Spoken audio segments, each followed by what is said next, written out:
Okay, so we've got a pair of brackets connected by a multiply. So this is grade C, where I have to multiply every term in the first bracket by each and every term in the second bracket. There's two ways of remembering it. The first is using an acronym like FOIL, where first stands for the first term in each bracket. So that would be that times that, which would be 2c squared. Outer would be, that's the outside one, and so is that.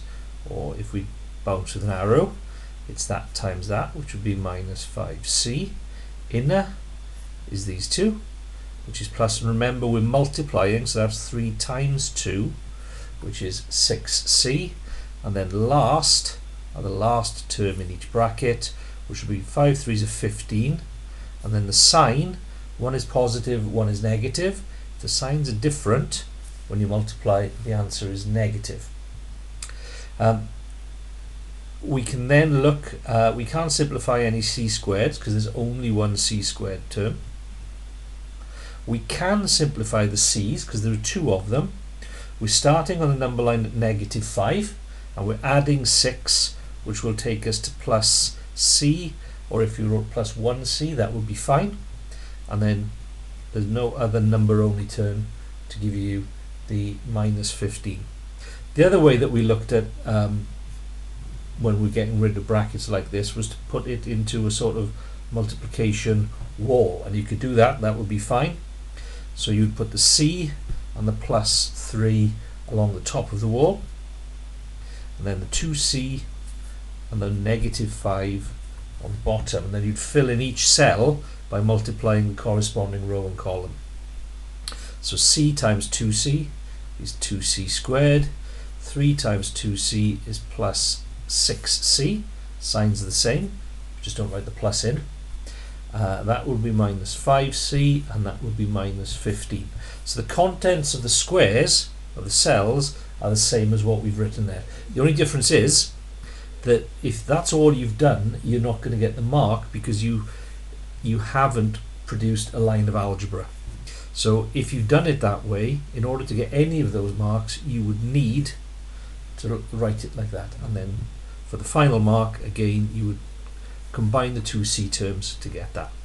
So whichever way you chose to do it, you would end up, or you need to end up, in the same place, and you would get 1 mark if you've managed to get an unsimplified solution, and then 1 mark for the final solution. The next one is exactly the same. The only thing they've made a bit trickier here is that you've got a spot that this bracket is being squared, which means it's being multiplied by itself. So rather than writing it like that, we would write it as 2x plus 1 multiplied by 2x plus 1. Then it's exactly the same as what we've done above. So first will be 2x times 2x, 4x squared. Outer plus 2x. Inner plus 2x. And last, 1 times 1 is 1. So we can then tidy up the 2x terms to get 4x squared plus 4x plus 1.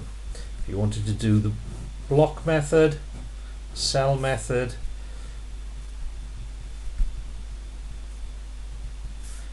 (4x squared plus 2x plus 2x plus 1). Remember, you're multiplying the row and the column to get the content, and then that is the same as that. Same marks, 1 mark for a correct and simplified expansion, 1 mark for the simplified expansion. Right, with this one, I'll stop blocking now, but if you wanted to carry on doing it that way you could. But this time we've got this extra bit at the end that doesn't form part of the paired brackets. So first of all, we expand the paired brackets. So we've got the 3x times 2x is 6x squared. 3x times this. Now 3 times 5 is 15. x times y is xy, and the signs, that 3x is positive because there's nothing in front of it, that one is negative, they have different signs, so the answer is negative. Inner, 7 2s are 14, x times y or y times x is xy, that's positive, so the answer is positive. And then last, 7 times 5 is 35, y times y is y squared, positive, negative, signs are different, answer's negative. And then once we've got rid of the brackets, we've got this plus xy term to deal with as well. Now when we look at simplifying this, there's only one x squared term. I've got a minus 15xy. I'm going up 14xy, so I'm going from minus 15 up the number line 14 places, which will take me to negative 1. And then I'm adding another 1, which means I end up with 0xy. So the xy terms have gone. We can write that in as 0xy if it helps. And then we can't simplify further any of the y squareds. So we'd finish it by not writing the plus 0xy.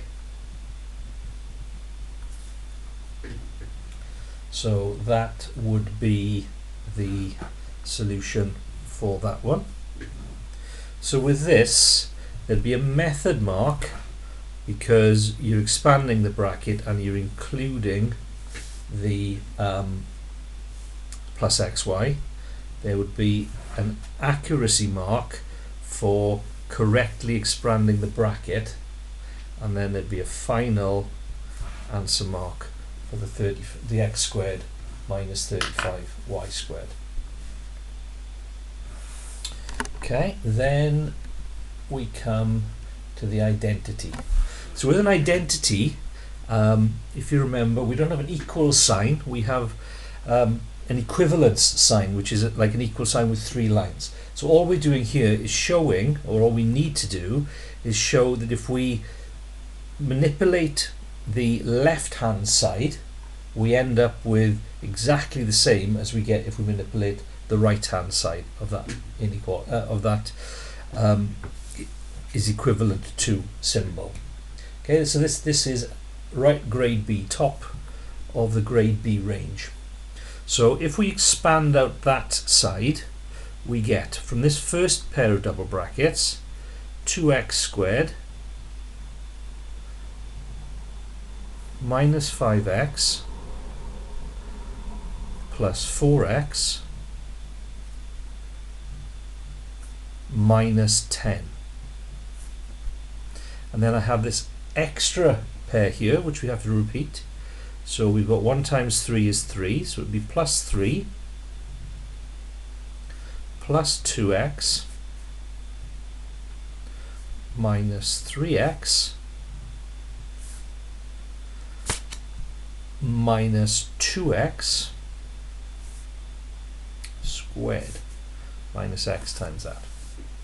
And then that's equivalent to, and on this side, if I multiply that bracket out, I get minus 2x minus 6. So if you look at what we have here now, I've got a 2x squared minus 2x squared. So that means I end up with no x squareds. Then if I just look at the x terms, I've got minus 5 plus 4, which is minus 1, plus 2 is plus 1, minus 3 takes me back down to minus 2x, and then so I've dealt with that, dealt with that. Minus 10 plus 3 is minus 7. Oh, and I've got a plus 1 on the end there that I've missed out. See, that isn't part of the bracket. So I'll go back to the numbers. Minus 10 plus 3 is minus 7, plus 1 is minus 6, which is equivalent to minus 2x minus 6. So no x squareds, they've gone, so I won't write them down. So on the left hand side I have minus 2x minus 6, and on the right hand side I have minus 2x minus 6. So the left hand side is equivalent to the right hand side. Okay, so that's, like I said, a grade B, bit of a stonking set of algebra there. So the marks for that, you get your method mark for correctly going about expanding one of the brackets. Then you'd have 2 accuracy marks, one for expanding the first bracket, one for expanding the second bracket, and finally the last accuracy mark for showing that minus 2x minus 6 is the same on both sides.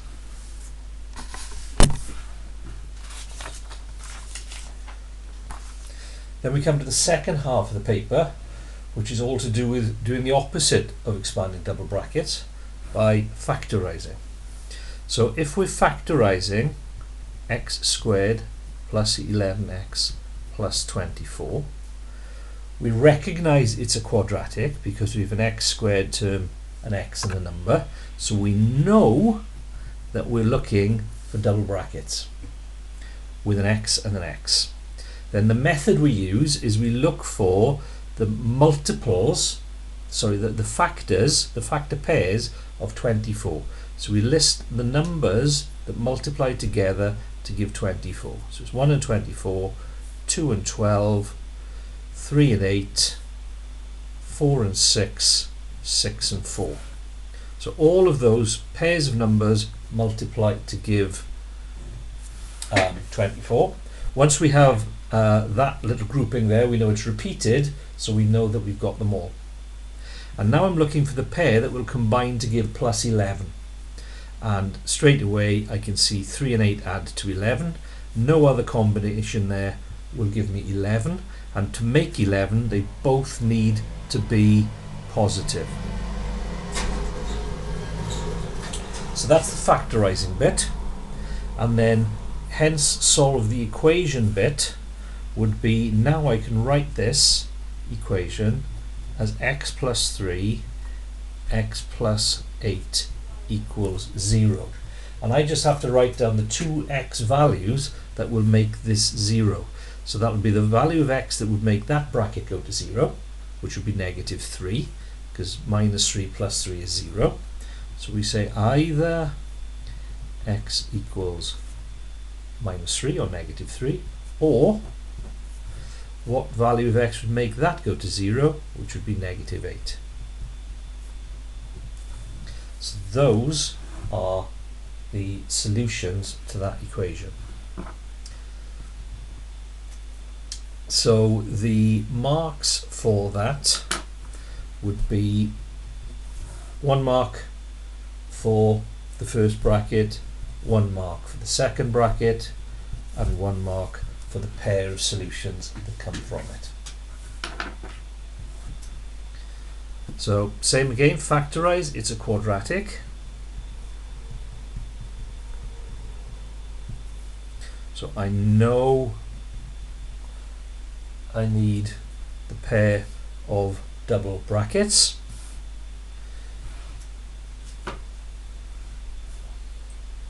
Hold on a sec, just need to send a quick text.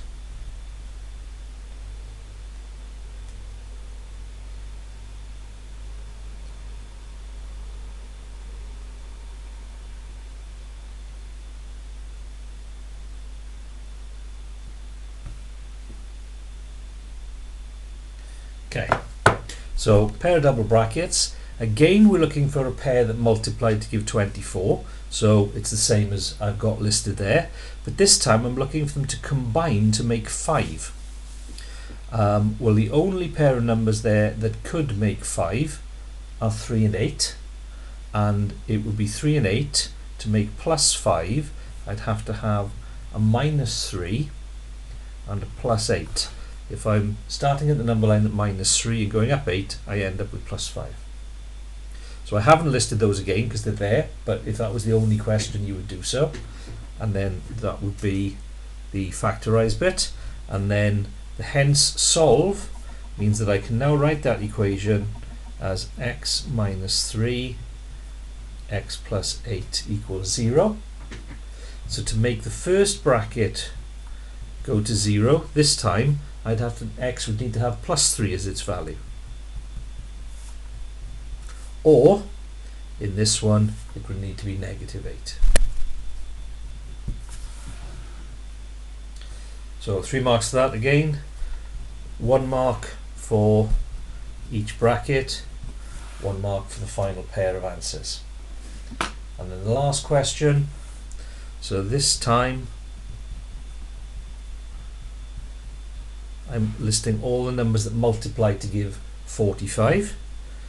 It's 1 and 45, or it's 3 and 15, or it's 5 and 9, or then it's 9 and 5. So I know I've got them all. I'm looking for the pair that have to add to give 12.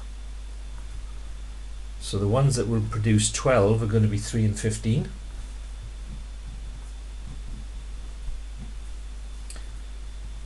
And to make 12, the 3 would have to be negative and the 15 would be positive, because 15 take away 3 is 12.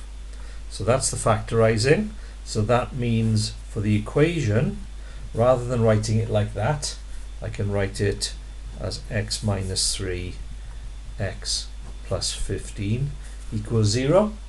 So to make the first bracket go to 0, x would be 3.